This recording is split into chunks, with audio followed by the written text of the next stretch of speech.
Bíblia diz que a mesma semente caiu em diferentes tipos de solo e diferentes colheitas então vieram, certo?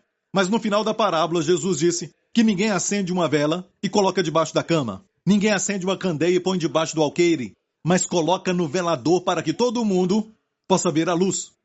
Eu não conseguia entender por que isso apareceu justamente depois da parábola do semeador.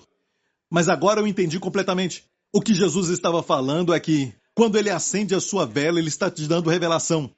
Ele ilumina o interior com a revelação. E o que ele vai fazer? Não vai te esconder. Não te coloca debaixo da cama ou debaixo de um alqueire, mas vai te colocar na igreja, numa plataforma para que todo mundo escute essa mensagem e essa revelação que ele deu para você. Não é por sua causa, mas é por causa da palavra, da revelação e da luz que ele deu para você. Posso ouvir um amém, igreja? Ele nos colocou numa plataforma para pregar o evangelho da graça. Não importa quem se levanta contra a graça e tudo isso, porque sabemos que se Deus dá poder de influência para alguém, que podemos dizer, mas se as suas palavras caem por terra e a nossa fica, caso encerrado. Certo? E o fato é que Deus tem nos dado uma plataforma para que o evangelho da graça atinja todos os 4 cantos do mundo. As pessoas da Rússia estão ouvindo, as pessoas da África do Sul também estão ouvindo, pessoas da América estão ouvindo e pessoas da América do Sul também estão ouvindo de uma maneira tremenda. E eu te digo isso, igreja, a igreja do Senhor Jesus está indo muito bem. E Deus está restaurando o evangelho nesses últimos dias. Está me ouvindo? E escute bem isso. Vou colocar bem assim, você sabe que eu gosto de mostrar a lei da primeira menção em qualquer assunto. E a primeira menção sobre Satanás, a primeira menção de algo que sai da sua boca, a primeira tentação que ele realizou no Jardim do Éden, a primeira vez que ele falou com Eva, ele disse isso em Gênesis 3. Ora, a serpente era mais astuta que todas as animais do campo que o Senhor Deus fez. E esta disse à mulher, é assim que Deus disse, não comereis de toda a árvore do jardim? Olha que audácia do diabo, e esta é a primeira de todas as tentações.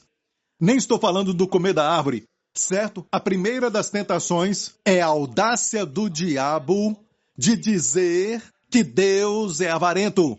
Deus não é um Deus tão bom quanto você pensa que ele é. As pessoas pensam que é muito bom para ser verdade. Deus não é tão bom como a Bíblia fala que ele é. Certo? É muito bom para ser verdade. Mas não se esqueça. No capítulo anterior, o capítulo 2, Deus falou para o homem. Foi a primeira coisa que ele disse ao homem. De toda árvore do jardim comerás livremente. Certo? Quero que você continue pensando nisso. Não só ele disse que pode comer. Diga livremente. Uau, diga livremente. Livremente. A primeira coisa que Deus fala para o homem não era uma proibição. Mais tarde Deus disse, não comerás daquela árvore. Amém? Aquela árvore não é boa. Mas olha para isso. Olha para a alternativa. Deus falou para o homem. A primeira coisa que ele falou não foi uma proibição, mas foi uma ordenança. E por falar nisso, a palavra pode não está no original hebraico. É a palavra que algumas traduções dizem, deverás comer livremente. De toda a árvore. E Adão e Eva eram os únicos. Nós estamos falando de muita provisão, igreja. Nós estamos falando de superabundância. Para um casal. Não só isso, mas Deus disse, poderás comer livremente de toda árvore. E olha a audácia do diabo. Deus é tão generoso e o diabo vem até Eva e ela não tinha sido formada quando Deus falou para Adão, então Adão tinha essa responsabilidade de falar para ela aquilo. Não falou bem o que Deus disse. O que ele fez foi proibir. Enquanto isso, a primeira palavra de Deus para o homem registrada foi, coma livremente. Não só comer, mas comer livremente de toda a árvore do jardim que eu mesmo providenciei.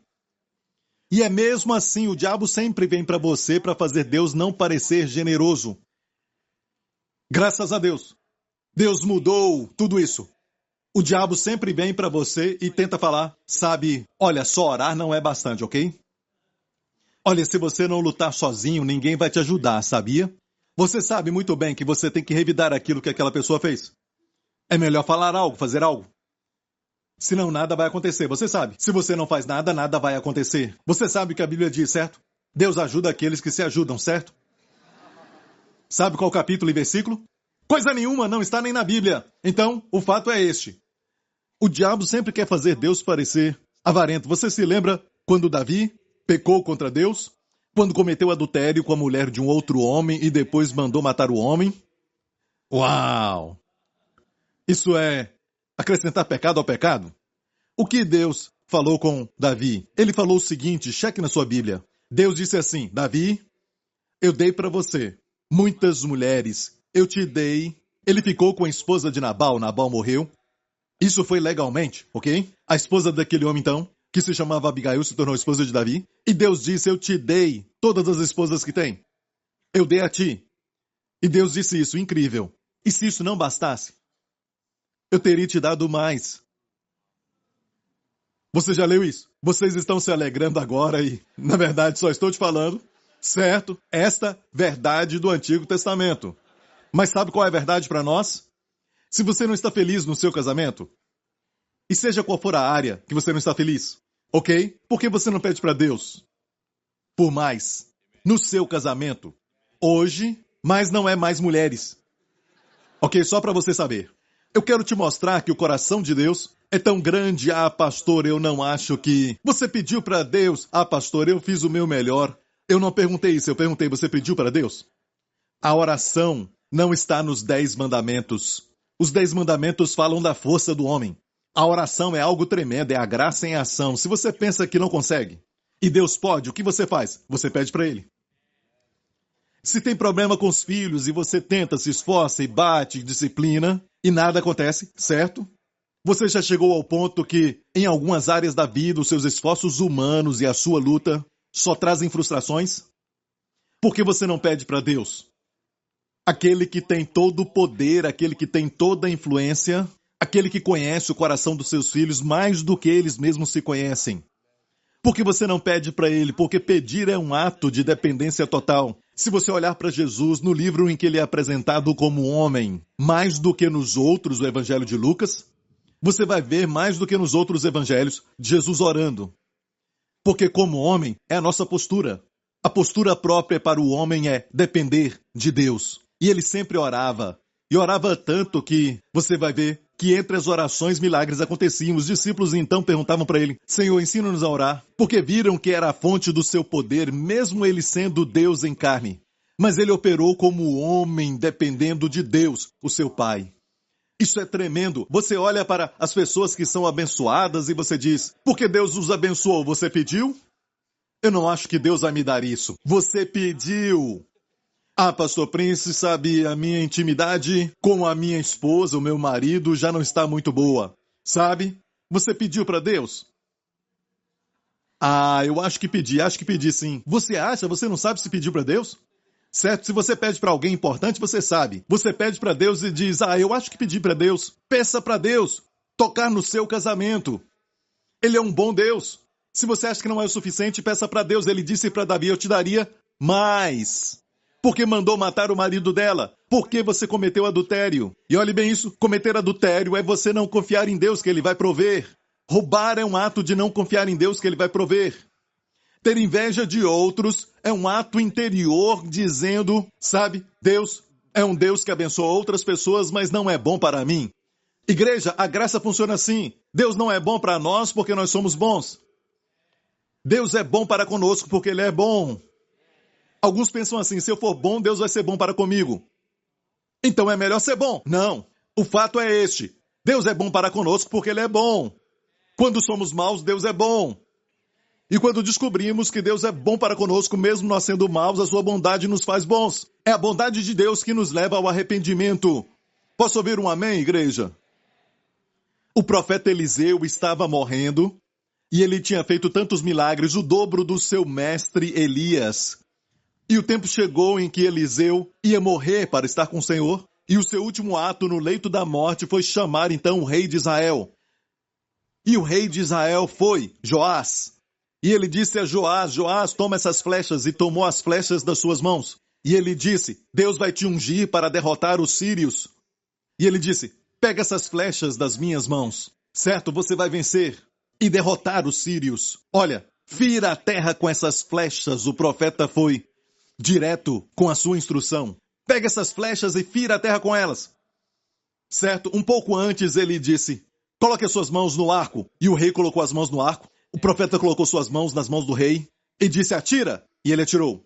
Esta é a flecha da libertação do Senhor. Uau, que estilo legal, sabe? Depois então ele disse: pega as flechas, e o rei pegou as flechas, então disse: fira a terra com as flechas, e o rei de Israel pegou e feriu a terra 3 vezes. E parou. E o profeta ficou irado e disse: por que você feriu 3 vezes? Deveria ter ferido 5 ou 6 vezes. Agora você vai ter só 3 vitórias sobre a Síria. Então, olhando isso, limitamos a Deus. Deus quer que recebamos livremente. Ele é um bom Deus, Ele é um grande Deus, Ele é generoso. E o plano do diabo antes de você pecar é sempre dizer: você acha que Deus vai te dar? Deus deu para o pastor Prince, Deus deu para outras pessoas, mas e você? Olha bem, você tem que enganar. Você tem que roubar. Ninguém vai saber disso.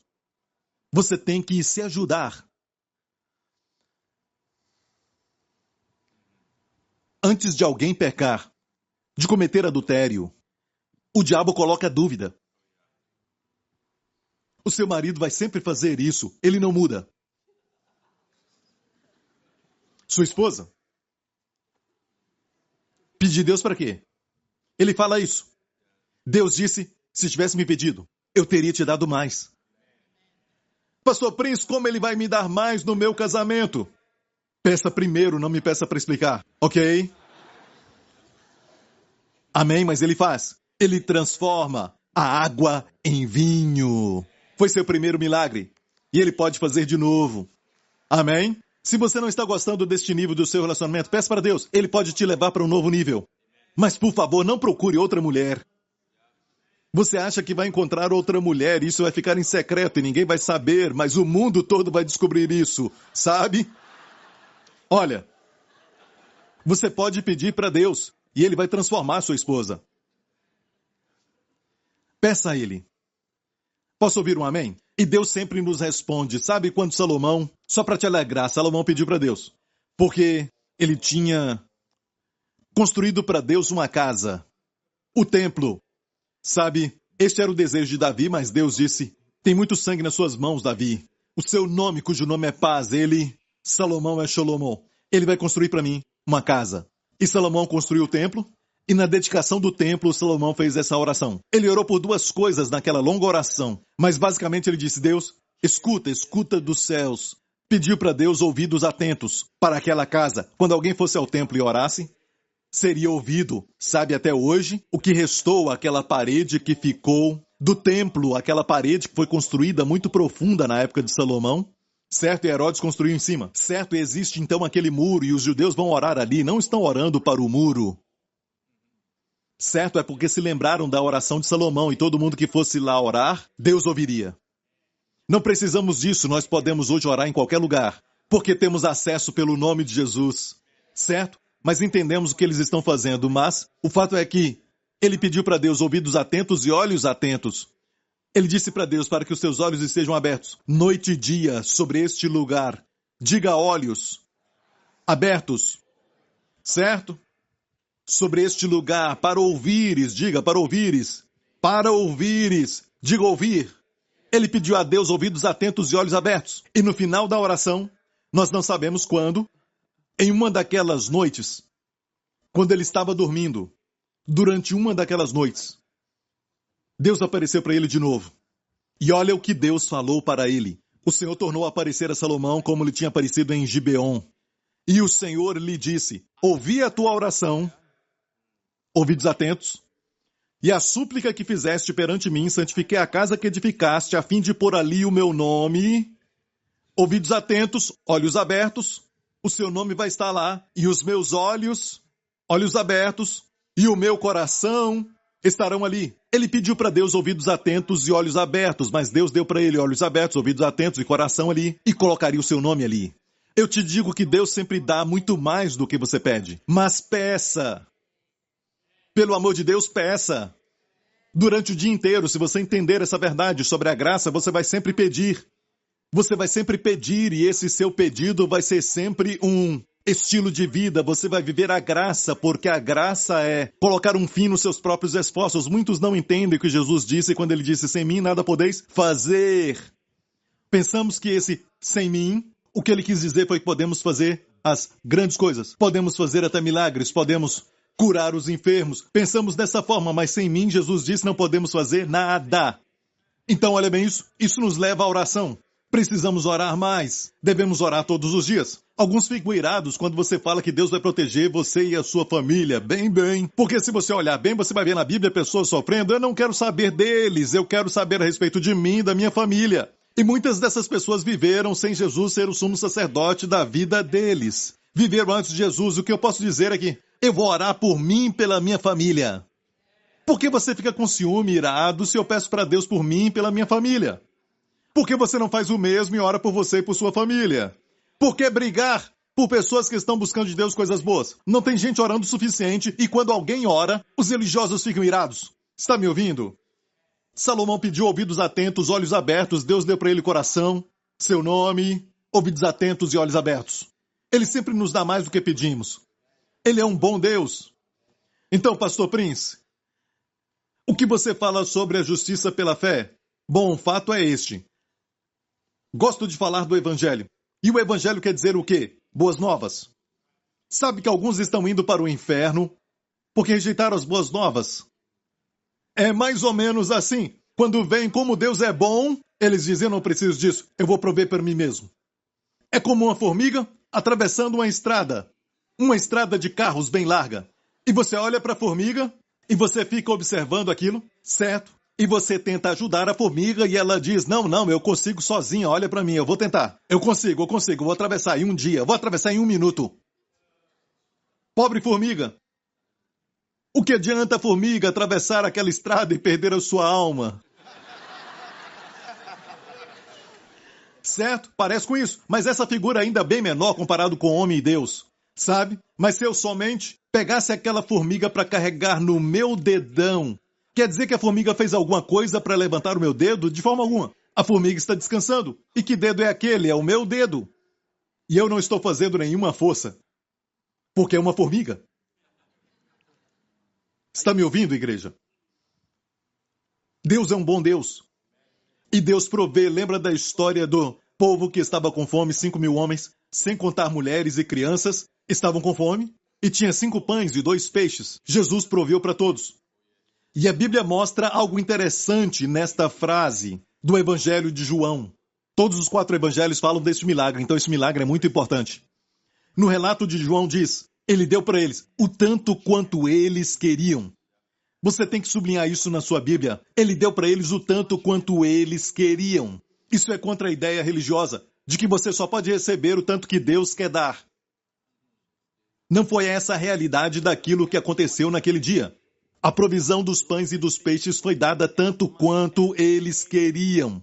Se estavam com fome, continuavam comendo. Se estavam com fome, comiam, mas quando eles ficaram cheios, disseram basta, a provisão parou, porque eles estavam cheios. Amém? Se fosse um de nós lá, a provisão ia continuar até hoje, certo? Mas o fato é que a provisão parou, mas depois que a provisão parou, o que sobejou? 12 cestos cheios, ou podemos dizer 12 cestos que estavam cheios de pão e peixe. Deus não é avarento. O diabo sempre quer mostrar Deus avarento, fazer Deus parecer duro. Está ouvindo, igreja?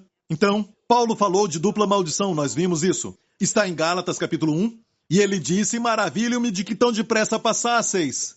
Essa é a minha preocupação com os cristãos, deveria dizer com o evangelho no mundo inteiro. Estamos ouvindo outro evangelho. E o engraçado é que quando ouve o verdadeiro evangelho dizem isso. Isso é perigoso. É até mesmo muito incrível que quando Deus restaura o evangelho, que são as boas novas, dizem é muito bom para ser verdade. Deus não é tão bom assim. Quando Deus falou a Israel, vos levam à terra, certo? Onde vocês vão viver em casas que vocês não construíram. Escute bem isso. Vocês vão comer de vinhas que vocês não plantaram. Vocês vão beber de poços que vocês não cavaram. Era a terra que mana e não uma terra que somente tem mel e leite. É uma terra que mana uma ideia de abundância. A terra que mana leite e mel. Vos levarei a essa terra e vocês não têm que fazer nada. Confie em mim, eu vou expulsar todos os habitantes. Amém? Amém? Deus permitiu gigantes lá porque os gigantes construíram grandes casas. Gigantes cavaram poços profundos. Os gigantes trabalhavam demais. Mas a terra é do Senhor. E ele disse, olha bem. Hoje com o pastor Joseph Prince. Graça é colocar um fim nos seus próprios esforços. Muitos não entendem o que Jesus disse quando ele disse, sem mim nada podeis fazer. Pensamos que esse sem mim, o que ele quis dizer foi que podemos fazer as grandes coisas. Podemos fazer até milagres, podemos curar os enfermos. Pensamos dessa forma, mas sem mim, Jesus disse, não podemos fazer nada. Então, olha bem isso. Isso nos leva à oração. Precisamos orar mais. Devemos orar todos os dias. Alguns ficam irados quando você fala que Deus vai proteger você e a sua família. Bem. Porque se você olhar bem, você vai ver na Bíblia pessoas sofrendo. Eu não quero saber deles. Eu quero saber a respeito de mim e da minha família. E muitas dessas pessoas viveram sem Jesus ser o sumo sacerdote da vida deles. Viveram antes de Jesus. O que eu posso dizer é que eu vou orar por mim e pela minha família. Por que você fica com ciúme, irado, se eu peço para Deus por mim e pela minha família? Por que você não faz o mesmo e ora por você e por sua família? Por que brigar por pessoas que estão buscando de Deus coisas boas? Não tem gente orando o suficiente e quando alguém ora, os religiosos ficam irados. Está me ouvindo? Salomão pediu ouvidos atentos, olhos abertos. Deus deu para ele coração, seu nome, ouvidos atentos e olhos abertos. Ele sempre nos dá mais do que pedimos. Ele é um bom Deus. Então, pastor Prince, o que você fala sobre a justiça pela fé? Bom, o fato é este. Gosto de falar do Evangelho. E o Evangelho quer dizer o quê? Boas novas. Sabe que alguns estão indo para o inferno porque rejeitaram as boas novas? É mais ou menos assim. Quando veem como Deus é bom, eles dizem, não preciso disso, eu vou prover para mim mesmo. É como uma formiga atravessando uma estrada de carros bem larga.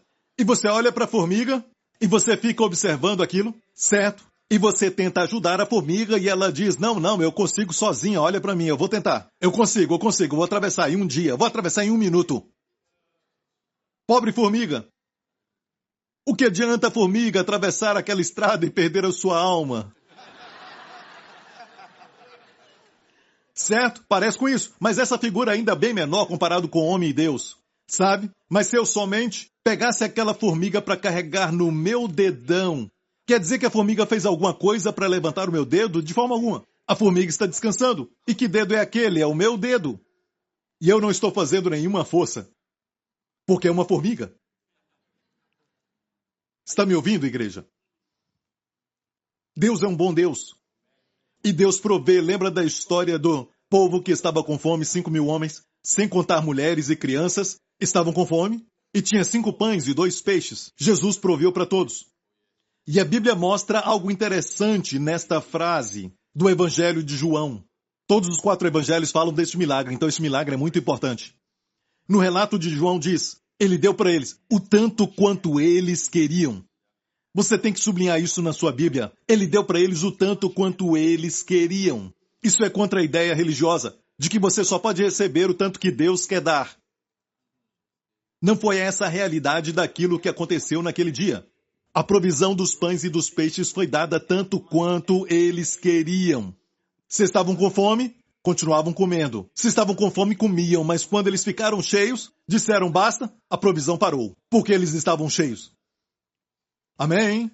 Se fosse um de nós lá, a provisão ia continuar até hoje, certo? Mas o fato é que a provisão parou, mas depois que a provisão parou, o que sobejou? 12 cestos cheios, ou podemos dizer 12 cestos que estavam cheios de pão e peixe. Deus não é avarento.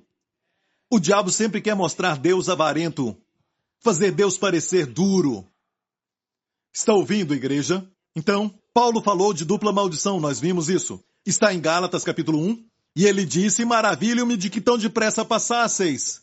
Essa é a minha preocupação com os cristãos, deveria dizer com o evangelho no mundo inteiro. Estamos ouvindo outro evangelho. E o engraçado é que quando ouve o verdadeiro evangelho dizem isso. Isso é perigoso. É até mesmo muito incrível que quando Deus restaura o evangelho, que são as boas novas, dizem é muito bom para ser verdade. Deus não é tão bom assim. Quando Deus falou a Israel, vos levam à terra, certo? Onde vocês vão viver em casas que vocês não construíram. Escute bem isso. Vocês vão comer de vinhas que vocês não plantaram. Vocês vão beber de poços que vocês não cavaram. Era a terra que mana e não uma terra que somente tem mel e leite. É uma terra que mana uma ideia de abundância. Terra que mana leite e mel. Vos levarei a essa terra e vocês não têm que fazer nada. Confie em mim, eu vou expulsar todos os habitantes. Amém? Amém. Deus permitiu gigantes lá porque os gigantes construíram grandes casas. Gigantes cavaram poços profundos. Os gigantes trabalhavam demais. Mas a terra é do Senhor. E ele disse, olha bem, saiam.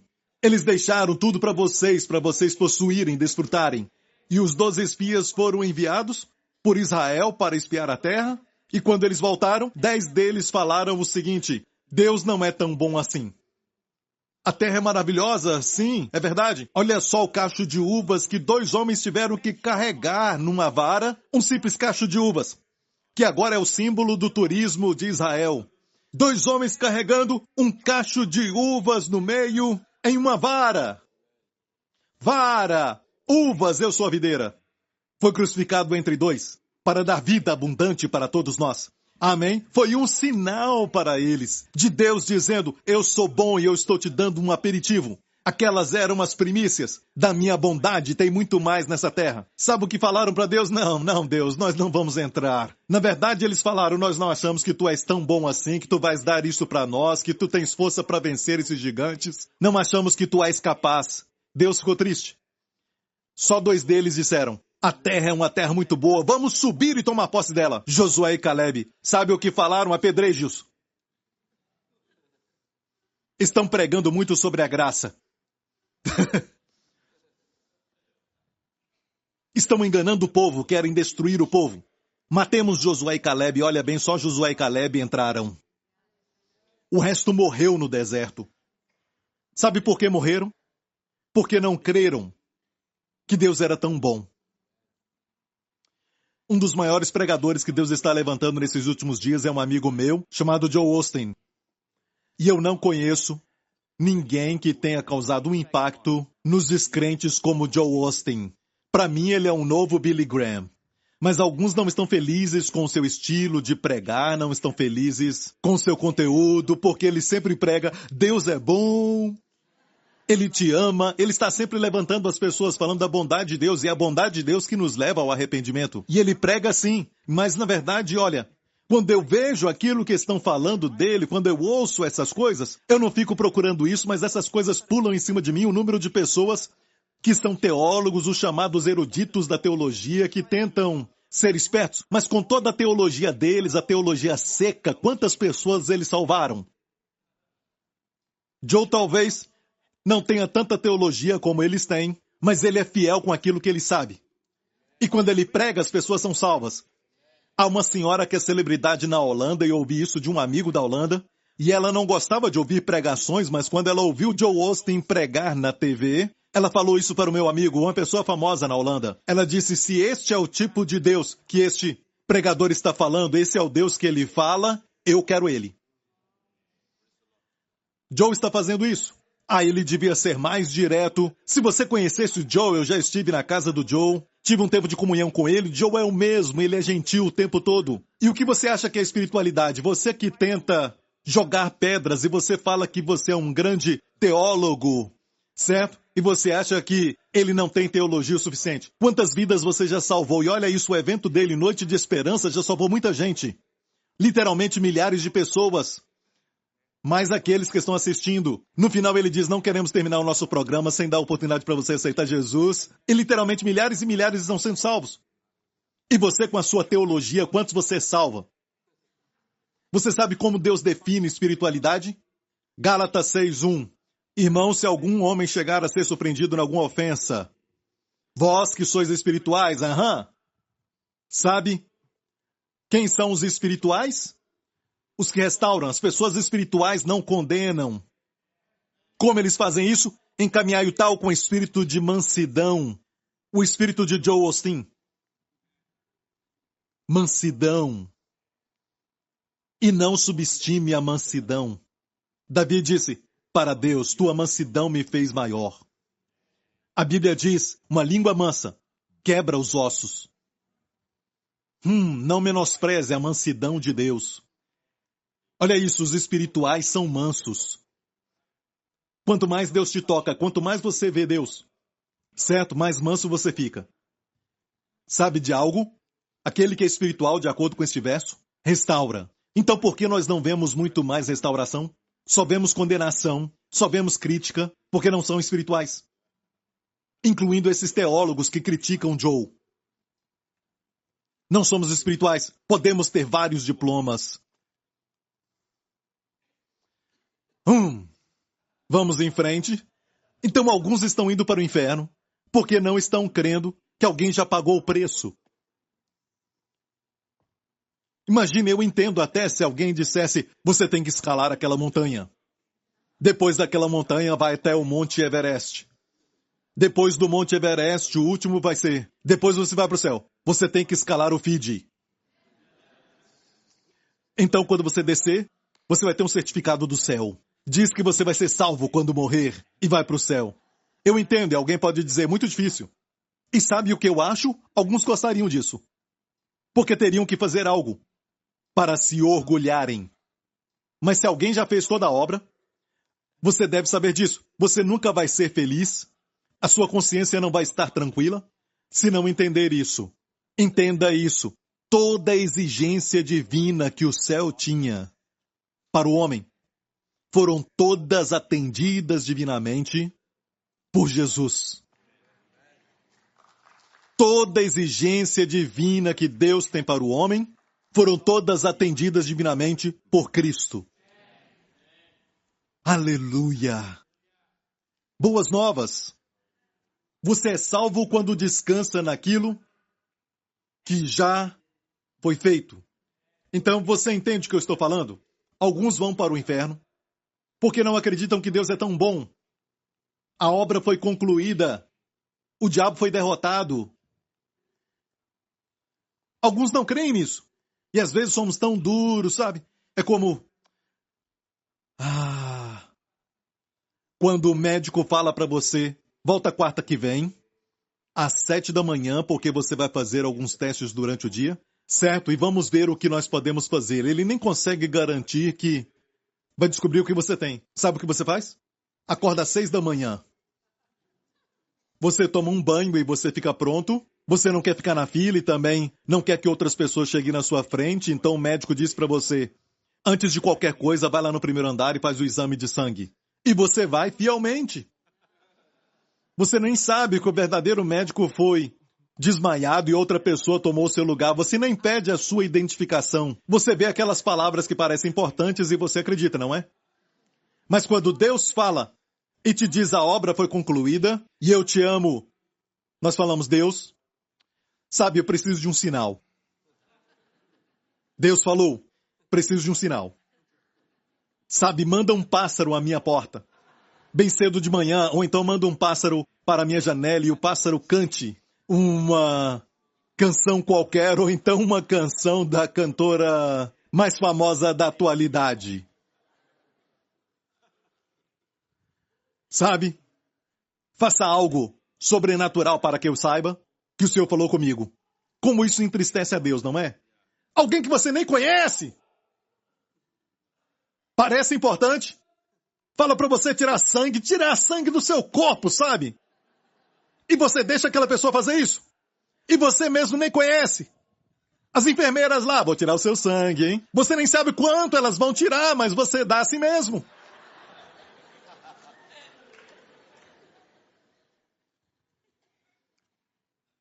Você não diz, eu não vi você tirar essa seringa de um lugar esterilizado.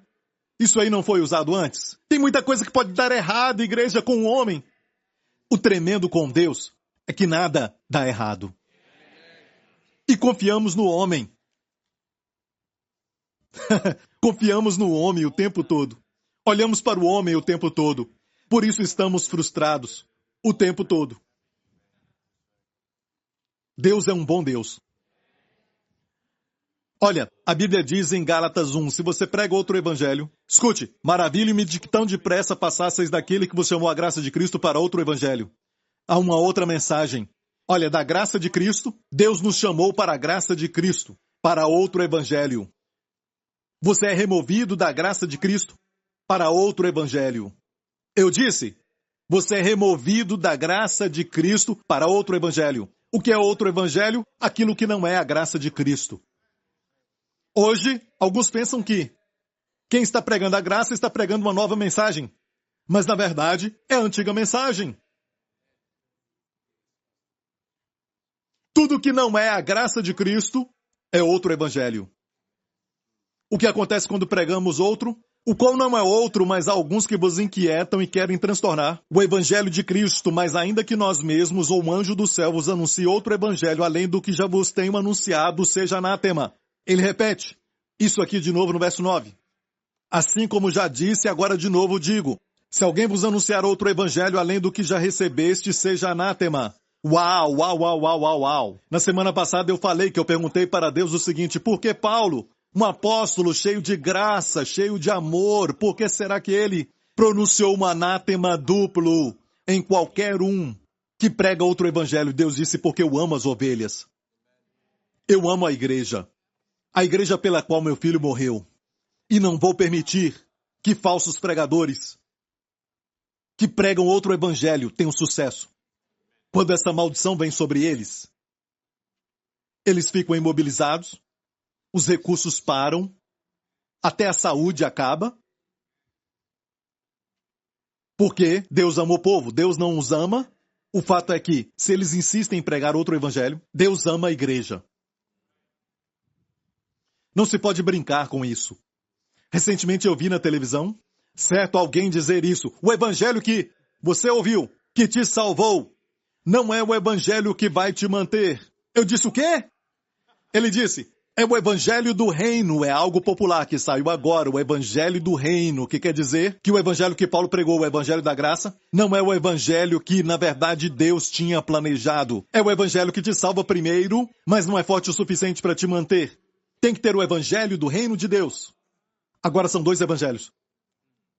Eu vou te falar algo que eu recebi como revelação de Deus. Eu estava lendo isso e Deus mostrou para mim como essa coisa pode ser muito perigosa. E foi tirada deste verso aqui, Atos 20. Mas de nada faço questão, Paulo disse. Paulo estava falando com os líderes de Éfeso antes de partir por barco. Certo? Nem tenho a minha vida por preciosa. Paulo disse, contanto que cumpra com alegria a minha carreira e o ministério que recebi do Senhor Jesus para dar testemunho do evangelho da graça de Deus. O evangelho é o evangelho da graça de Deus. Mas olha isso, ele diz, e agora? Na verdade sei que todos vós, por quem passei pregando o reino de Deus, não vereis mais o meu rosto. Então o evangelho da graça de Deus e pregar o reino de Deus é o mesmo. É o mesmo evangelho. Por isso, quando Paulo pregava o evangelho, ele dizia, o reino de Deus não é comida e bebida, mas justiça. O evangelho da graça revela a dádiva de Deus de justiça. A primeira coisa sobre o reino de Deus não é físico, não é comida e bebida, mas é justiça, paz e alegria no Espírito Santo. E alguns dizem, ok, a graça de Deus é o suficiente para te salvar, mas não é o suficiente. Tem que ter o evangelho do reino. Então, estão pervertendo tudo isso para um outro evangelho. Talvez você não ouviu isso, mas eu estou te falando porque eu estou pregando em todo o mundo. Não seja enganado. Paulo disse qualquer outro evangelho, que não é o evangelho da graça de Cristo. Certo? A Bíblia diz é outro evangelho. Você entendeu? Mas da mesma forma, se eu prego o evangelho da graça, olha isso. Em vez de ter dupla maldição, eu tenho dupla bênção. Minha mãe me educou bem, sabia? Não importa o que falam de mim. Eu quero ter a dupla bênção e não a dupla maldição.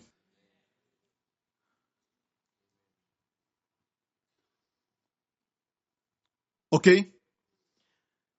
Agora vamos chegar à conclusão. Se você olhar para aquilo que desagrada muito a Jesus, certo? O ira vai ficar surpreso. Na Bíblia, se eu perguntar, me fala de um verso que falou que Jesus ficou irado. Muitos vão dizer, quando ele derrubou a mesa dos banqueiros no templo e expulsou todos dali, sim, eu também achava que ele estava irado. Você também pensa assim, mas o Espírito Santo não registrou que ele estava irado. Não está lá. Não diz que ele ficou irado e derrubou a mesa dos banqueiros. Não há nenhum registro disso aí. Nós concluímos lendo a história que ele estava irado, e talvez ele estava ou não, mas não foi registrado isso, e o que foi registrado é para nós estudarmos. O que não foi registrado não podemos discutir com aquilo que está em silêncio. O que foi registrado quando ele ficou irado? Olha Marcos 3. E outra vez entrou na sinagoga e estava ali um homem que tinha uma das mãos mirrada. E estavam observando-o se curaria no sábado. Eles ficaram observando, não duvidavam que ele curaria. Eles observavam para ver se ele ia curar no sábado. Como pode ter uma mente tão fechada assim? Na verdade, todos eles tinham uma mente fechada. E muitos pensam assim, olha... E aqui diz para o acusarem, e disse ao homem que tinha a mão mirrada, levanta-te, eu amo Jesus. Certo? Não lá no canto, vem para o meio. E perguntou-lhes, é lícito no sábado fazer bem ou fazer mal? Salvar a vida? Ou matar? E eles calaram-se. Próximo. E olhando para eles em redor com ira, este é o único lugar nos evangelhos. Você pode pesquisar. É o único lugar nos evangelhos que diz que Jesus se irou e foi registrado. No grego, orgi. Certo? Ira. Essa palavra é usada, orgi é usada para a ira de Deus, para a ira do homem. Estou falando de Jesus nos evangelhos. Não há registro de que ele ficou irado. Nós concluímos que ele ficou irado quando disse, vós hipócritas, ou virou as mesas. E eu até creio que ele ficou irado, mas não está registrado. E quando está registrado, Deus quer que estudemos. Sabe o que o Espírito Santo quer dizer? Estude aquilo, por que ele ficou irado. Ele ficou irado pela falta de graça. Eu disse, ele ficou irado pela falta de graça. Olha, talvez você até pensaria, o melhor momento para Jesus ficar irado era quando a mulher tinha cometido adultério. Estava na frente de Jesus. Jesus poderia dizer, como você pode cometer adultério? Isto é horrível! E Jesus ficou irado com ela. Antes de te perdoar, eu tenho que ficar irado primeiro. Isso não foi registrado. Seria ótimo para Jesus mostrar sua ira e agradar muitos. Isso não é incrível? E Deus é contra o adultério. É falta de confiança, como eu disse. Deus é contra o roubo. É falta de confiança. Deus é contra a inveja. Não tem que ter inveja de ninguém, porque a inveja é baseada na crença de porque aquela pessoa tem isso agora, eu tenho menos. É baseada na crença da falta. Se você crê que Deus tem muito e tem mesmo até para abençoar todo mundo com mais do que o suficiente, no planeta Terra e ainda ter muito mais ainda para bilhões e bilhões de planetas, e ainda ter muito sobrando, você não vai ter inveja. De fato, você vai pedir para Deus. Ok? A única vez que ele ficou irado foi quando faltou a graça. Uau, ele é o mesmo ontem, não é? Hoje e para sempre. O que o fez irado naquela época, registrado para nós, é o que deixa irado hoje. Quando alguns têm falta de graça. E olha isso, condoendo-se da dureza do seu coração, disse ao homem, estende a tua mão. E ele a estendeu, e foi-lhe restituída a sua mão, sã como a outra. E tendo saído os fariseus para celebrarem, não, tomaram logo conselho com os herodianos contra ele, para ver como o matariam. Uau! Um membro da igreja deles foi curado, foi salvo, e eles queriam matar Jesus. Isso é incrível, não duvidavam que ele curaria. Que coisa terrível! O coração pode ser tão duro. Não me importa. Só porque é de graça, eu rejeito. E olha aqui, condoeu-se com a dureza do coração. O que entristece é Jesus, porque cristãos gostam de usar a palavra. Ah, sabe de algo? Eu estou triste porque o Espírito Santo em mim está triste. E geralmente, sabe, os pentecostais sabem dizer isso. Eu me entristeci por alguma coisa que eles não aprovam. Não gostam de um líder que chegou e eles dizem, eu não sei porquê, mas eu me entristeci com ele. Eu acho que é o Espírito Santo. Não, você está com inveja. Ou uma irmã chega com muita maquiagem. Tem algo errado com essa irmã e eu não sei o que é. Eu acho que o Espírito Santo em mim se entristeceu. Não, você está com inveja porque ela é mais bonita. E nenhum deles diz, Senhor, eu estou com inveja, me ajuda. O Senhor é tão bom, me muda, porque eu não quero ser assim. O meu coração está errado, Jesus, eu estou com inveja, isso tudo é inveja. Com ciúme, me muda. O Senhor amaria isso. Mas nós nunca fazemos isso. Nós cobrimos isso com termos religiosos, espirituais. O Espírito ficou triste. O que entristece o Espírito Santo? Efésios. E não entristeçais o Espírito Santo. Olha que interessante. A palavra entristecer aqui é a palavra lupio. No grego, é entristecer, no grego lupeu. Voltando a Jesus de novo, condoendo-se pela dureza do coração, é sulupeu. E este su é um acréscimo com, é uma conjunção com. Sulupio quer dizer doer-se com. É só isso, é o que quer dizer. E o lugar onde diz que Jesus se doeu é a mesma palavra usada para quando o Espírito Santo se entristece. O que entristece a Jesus entristece o Espírito Santo, porque os dois são um, você entende? E a verdade é esta, o Espírito Santo e Jesus se entristecem com a mesma coisa, o que é? Falta de graça. Volta a parte do Espírito Santo em Efésios, e não entristeçais, olha, começa com a conjunção e, quer dizer o quê? Tem que ler o verso anterior. Vamos ler o verso anterior. Não saia da vossa boca nenhuma palavra torpe, mas só a que for boa para promover a edificação, para que dê graça aos que a ouvem. Quando você fala, deve falar de tal modo que dê favor imerecido. Hoje com o pastor Joseph Prince. O tremendo com Deus é que nada dá errado. E confiamos no homem. Confiamos no homem o tempo todo. Olhamos para o homem o tempo todo. Por isso estamos frustrados o tempo todo. Deus é um bom Deus. Olha, a Bíblia diz em Gálatas 1, se você prega outro evangelho, escute, maravilhe-me de que tão depressa passasseis daquele que vos chamou a graça de Cristo para outro evangelho. Há uma outra mensagem. Olha, da graça de Cristo, Deus nos chamou para a graça de Cristo, para outro evangelho. Você é removido da graça de Cristo para outro evangelho. Eu disse, você é removido da graça de Cristo para outro evangelho. O que é outro evangelho? Aquilo que não é a graça de Cristo. Hoje, alguns pensam que quem está pregando a graça está pregando uma nova mensagem. Mas, na verdade, é a antiga mensagem. Tudo que não é a graça de Cristo é outro evangelho.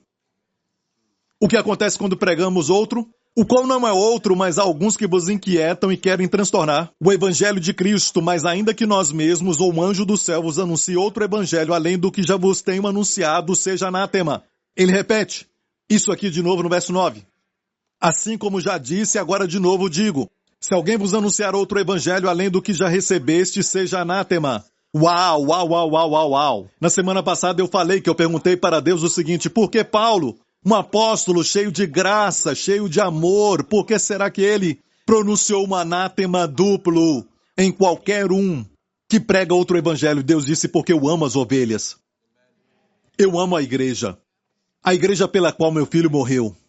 E não vou permitir que falsos pregadores que pregam outro evangelho tenham sucesso. Quando essa maldição vem sobre eles, eles ficam imobilizados, os recursos param, até a saúde acaba. Porque Deus ama o povo, Deus não os ama. O fato é que, se eles insistem em pregar outro evangelho, Deus ama a igreja. Não se pode brincar com isso. Recentemente eu vi na televisão, certo, alguém dizer isso. O evangelho que você ouviu, que te salvou, não é o evangelho que vai te manter. Eu disse o quê? Ele disse, é o evangelho do reino, é algo popular que saiu agora, o evangelho do reino, que quer dizer que o evangelho que Paulo pregou, o evangelho da graça, não é o evangelho que, na verdade, Deus tinha planejado. É o evangelho que te salva primeiro, mas não é forte o suficiente para te manter. Tem que ter o evangelho do reino de Deus. Agora são dois evangelhos. eu vou te falar algo que eu recebi como revelação de Deus. Eu estava lendo isso e Deus mostrou para mim como essa coisa pode ser muito perigosa. E foi tirada deste verso aqui, Atos 20. Mas de nada faço questão, Paulo disse. Paulo estava falando com os líderes de Éfeso antes de partir por barco, certo? Nem tenho a minha vida por preciosa. Paulo disse, contanto que cumpra com alegria a minha carreira e o ministério que recebi do Senhor Jesus para dar testemunho do evangelho da graça de Deus. O evangelho é o evangelho da graça de Deus. Mas olha isso, ele diz, e agora? Na verdade, sei que todos vós, por quem passei pregando o reino de Deus, não vereis mais o meu rosto. Então o evangelho da graça de Deus e pregar o reino de Deus é o mesmo. É o mesmo evangelho. Por isso, quando Paulo pregava o evangelho, ele dizia, o reino de Deus não é comida e bebida, mas justiça. O evangelho da graça revela a dádiva de Deus de justiça. A primeira coisa sobre o reino de Deus não é físico, não é comida e bebida, mas é justiça, paz e alegria no Espírito Santo. E alguns dizem, ok, a graça de Deus é o suficiente para te salvar, mas não é o suficiente. Tem que ter o evangelho do reino. Então, estão pervertendo tudo isso para um outro evangelho. Talvez você não ouviu isso, mas eu estou te falando porque eu estou pregando em todo o mundo. Não seja enganado. Paulo disse qualquer outro evangelho, que não é o evangelho da graça de Cristo. Certo? A Bíblia diz é outro evangelho. Você entendeu? Mas da mesma forma, se eu prego o evangelho da graça, olha isso. Em vez de ter dupla maldição, eu tenho dupla bênção. Minha mãe me educou bem, sabia? Não importa o que falam de mim. Eu quero ter a dupla bênção e não a dupla maldição.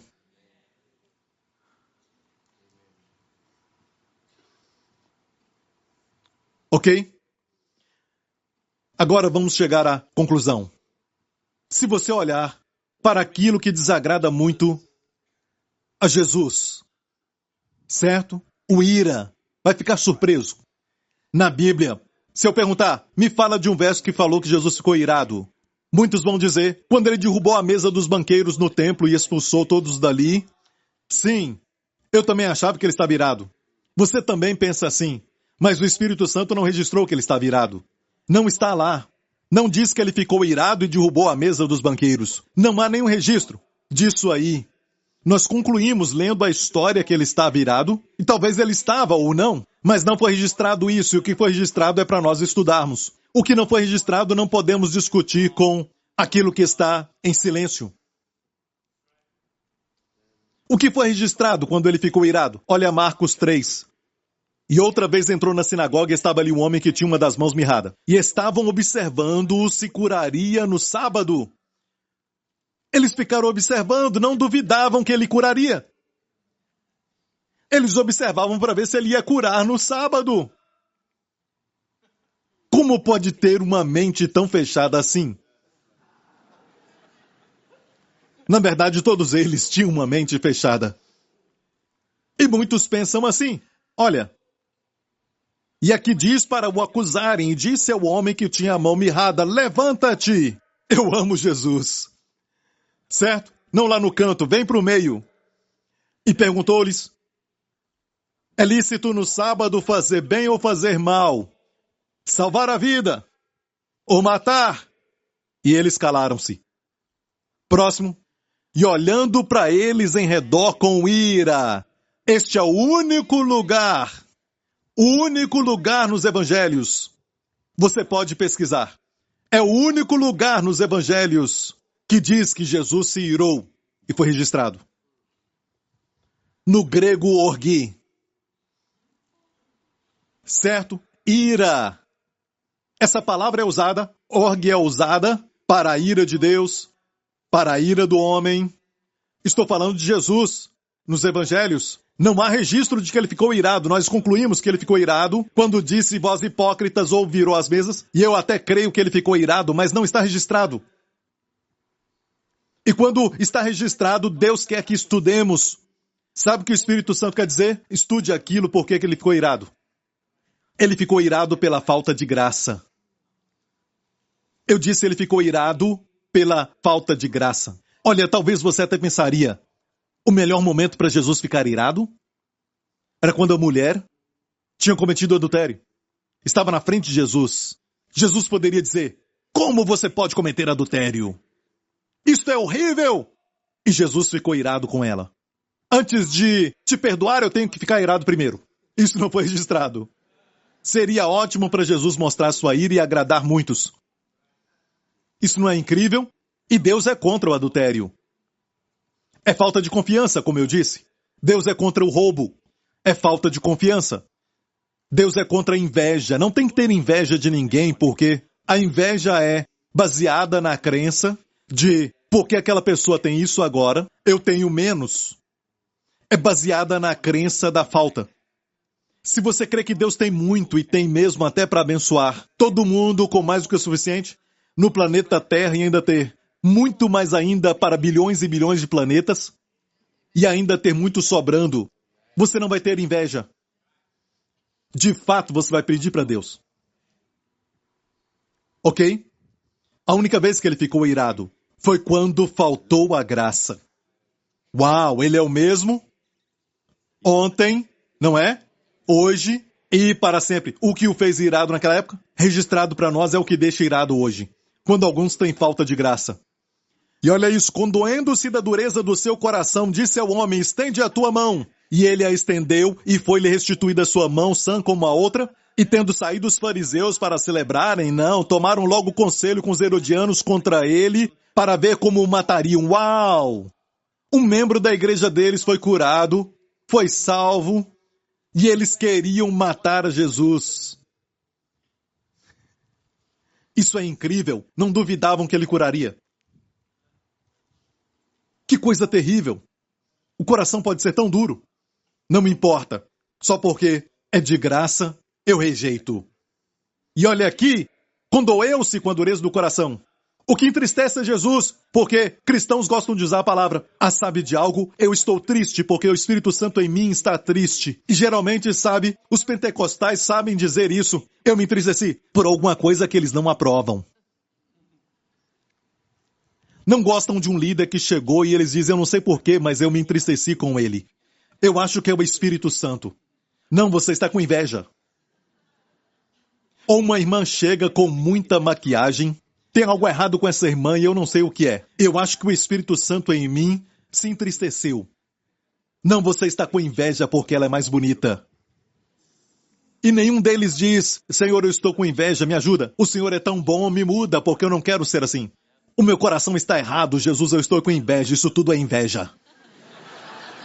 Com ciúme, me muda. O Senhor amaria isso.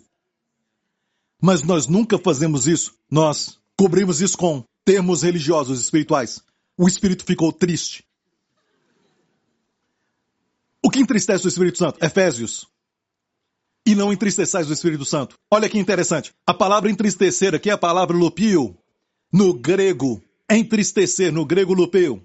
Voltando a Jesus de novo, condoendo-se pela dureza do coração, é sulupeu. E este su é um acréscimo com, é uma conjunção com. Sulupio quer dizer doer-se com. É só isso, é o que quer dizer. E o lugar onde diz que Jesus se doeu é a mesma palavra usada para quando o Espírito Santo se entristece. O que entristece a Jesus entristece o Espírito Santo, porque os dois são um, você entende? E a verdade é esta, o Espírito Santo e Jesus se entristecem com a mesma coisa, o que é? Falta de graça. Volta a parte do Espírito Santo em Efésios, e não entristeçais, olha, começa com a conjunção e.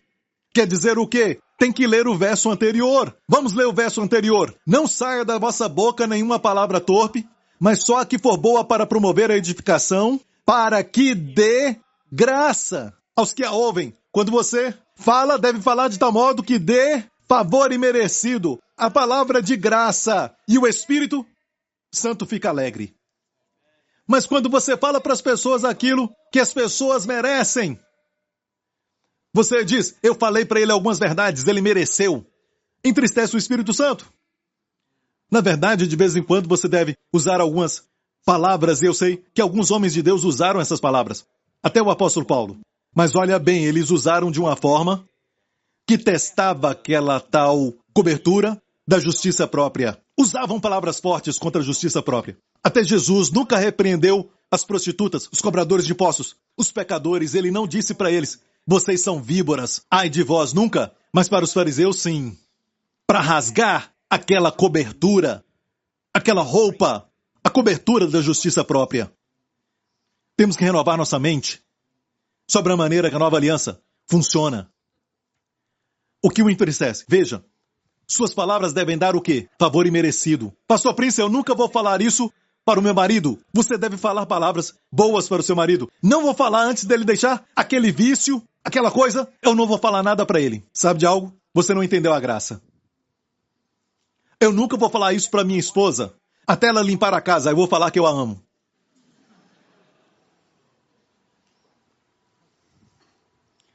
Você deve ser um pouco mais romântico. Ah, mas olha bem, ela não cuida bem de mim. Por que você não dá para ela favor imerecido com as suas palavras? Porque é isso que a graça é. A graça é um favor que você nunca mereceu. Você diz algo: ah, eu nunca vou falar isso pro meu marido. Eu sei que as outras irmãs falam essas coisas para os maridos porque elas têm maridos que são muito amáveis. Mas você não conhece o meu marido, você não conhece o meu Deus. Você não sabe como o meu Deus transforma o seu marido. Seu marido é maior do que o meu Deus?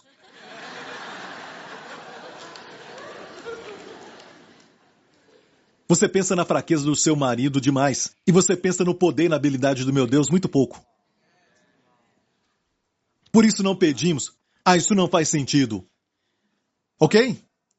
Deus não tem falta de muitas formigas para ajudar a atravessar a estrada. Pode ir em frente.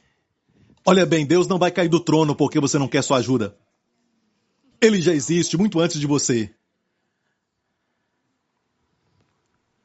Amém, igreja? Vou terminar. Não é incrível que tiramos o verso do contexto e eu ensino sempre o contexto. Quem tira o verso do contexto pode falar qualquer coisa que entristece o Espírito Santo.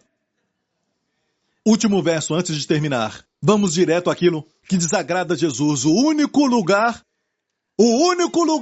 que está registrado. Ele ficou triste. Não triste, mas muito triste. Jesus ficou triste. Você quer ver o que o entristeceu? Você quer ver isso? E é o único lugar nos 4 evangelhos, durante a vida do Senhor Jesus Cristo, onde diz que ele ficou muito triste. Você quer ver onde está? A palavra triste é muito forte. Você quer ver o que entristeceu? Deve ser aquela mulher pega em adultério, uma prostituta. O que você acha? Alguém mascando chiclete enquanto ele pregava. Será que foi isso? O que você acha, hein?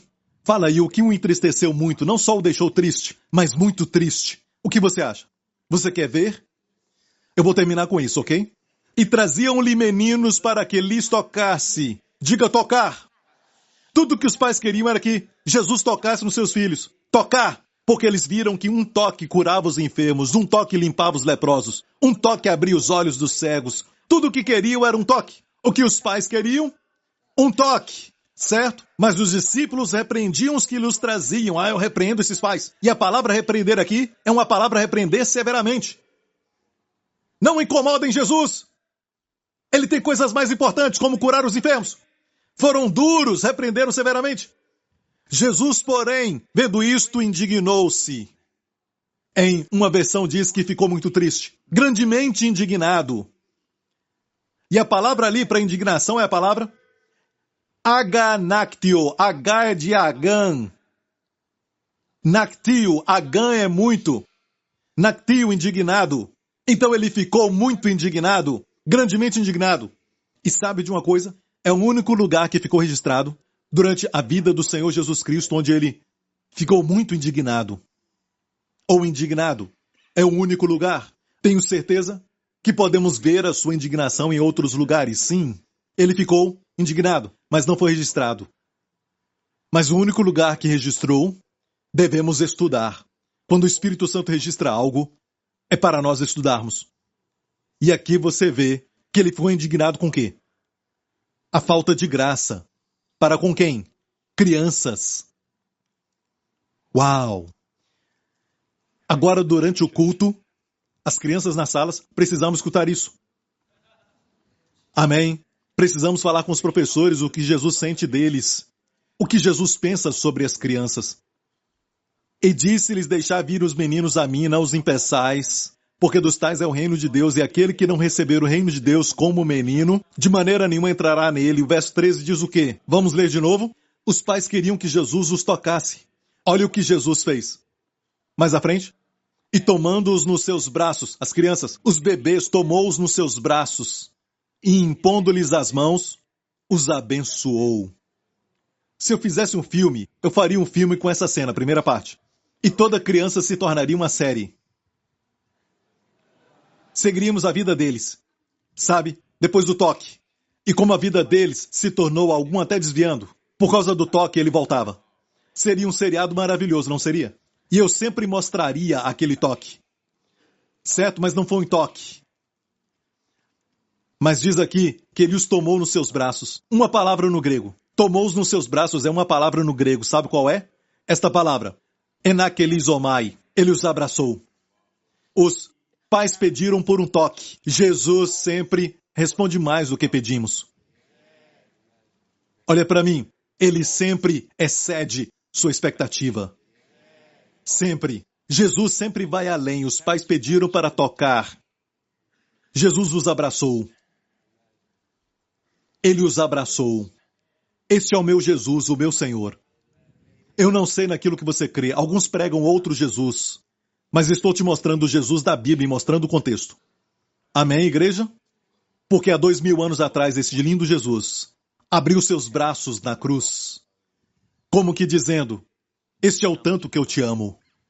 Talvez você viveu crescendo e os seus pais sempre falando, isso